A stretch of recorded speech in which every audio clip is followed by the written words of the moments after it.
Alright, so with the recent price drop on the LG 42-inch OLED C2, I couldn't resist but grab one and see how it stacks up to my current ultra-wide 34-inch Alienware that you see on the right there. I've used a C9, a 2019 C9 48-inch as a monitor for about 8 months a few years ago, and I liked it, but it still has a bit of quirks that needed to ironed out, and I think it was still too big. 48-inch on the desk is a little bit too big, so I want to see how this 42-inch stack up after a few years, and if it's worth just choosing this TV over an ultra wide, a dedicated ultra wide.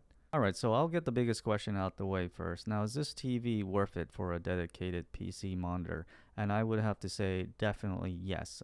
Before, even with the C9, C10, and the C1, I would say no. But with the C2, and especially in the 42-inch screen size, it is a definite yes. Obviously, because it is a TV, the biggest advantage it's going to have over a dedicated ultra-wide monitor is the flexibility. You can hook it up to a console. You'll get that nice, perfect 4K resolution. And if you want, hook it up to a PC, enable ultra-wide resolution.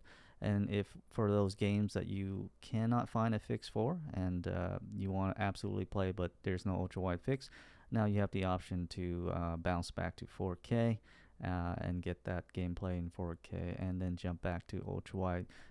Relatively very easy and painless. Now, this TV is only worth it as a monitor if you have a GPU that is capable of handling HDMI 2.1 that will get you 4K, 120 frames, 10-bit HDR. So if you don't have a GPU that's 2.1 HDMI, it is not recommended to grab this TV as a monitor.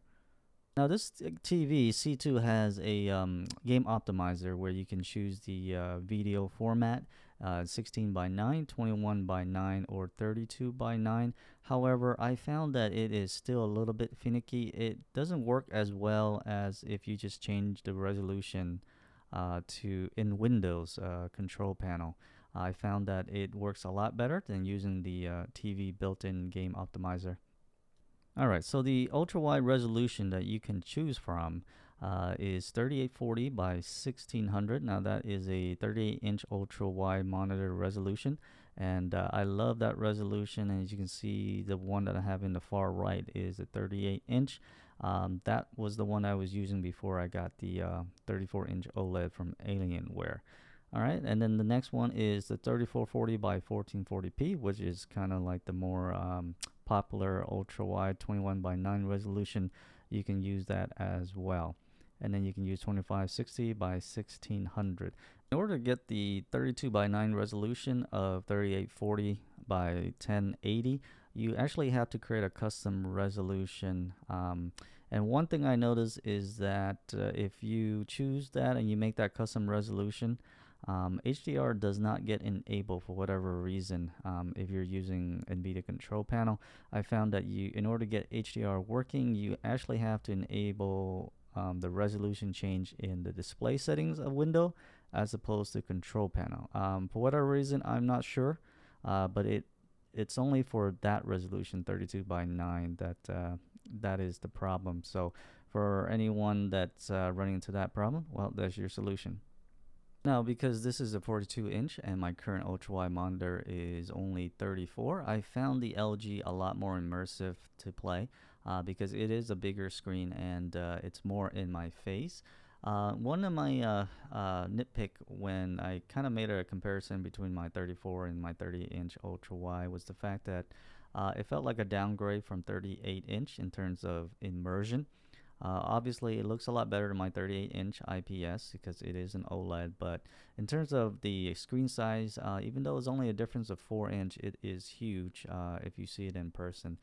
So that was one of my complaints. I lost a little bit in immersion when I'm playing games due to the smaller screen size of 34. But with this LG 42-inch, I'm able to get that immersive experience back because it's on a larger screen. So that is a very big plus for me right now for the C2. Because this TV is able to get you that 38-inch resolution experience and the 34-inch resolution experience. If you've never owned an ultra wide before and you are looking into getting into ultra wide, and you're still debating going to New Year, or you're just looking for one right now, I really don't see a reason to get a dedicated ultra wide monitor right now if you can get the LG 42 inch for so much cheaper, a fraction of the OLED ultra wide here, the from Alienware. I mean, I got this LG for $800 when it was on sale, brand new. So I'm able to get that 38-inch resolution, that 34-inch resolution, without having to pay like over a grand. So I think it's such an amazing deal. The flexibility of the LG is just really hard to beat, and I just cannot, after experiencing it, hard for me to recommend if you don't have an ultra wide already to go with a dedicated ultra wide, unless if you want to go 49-inch. That's a different story. I don't recommend you get this monitor for playing at 32 by 9 because it looks way too narrow. I don't recommend it at all. Just get this TV for that 4K gameplay, or if you want to switch it to ultra wide, 21 by 9, but not 32 by 9. Also, looking at the picture quality of the LG, it is superb. You can probably tell already, even through this crappy video compression and my iPhone camera, which is not the best. The picture quality is pretty astounding compared to the more dedicated ultra-wide Alienware here. At this point, you can probably tell that I'm raving a lot about the LG 42, and for good reason, because I just don't really see the point of getting a dedicated ultra wide anymore at this point if this is how TV is moving forward. Before I would say no, but now it's very hard to say no because of the picture quality, the flexibility, 4K 120 FPS with HDR 10-bit is more than enough for a lot of people. Especially if you play single player games like I do and you don't care too much for the shooters and things like that. But for everyone else, this is just far cheaper solution, and you get all that, everything that the ultra wide offer as well right now. So, and the flexibility going back to 4K for those pesky games that don't support ultra wide. Alright guys, so that does it for this video. I'll probably put out another video regarding this topic if I find anything that's worth mentioning, or if you have any question, go ahead and just leave it in the comment, and I might make a video regarding around if there's a lot of question for this TV. But as for now, that's it for this video, and thanks for watching. I'll see you guys in the next one.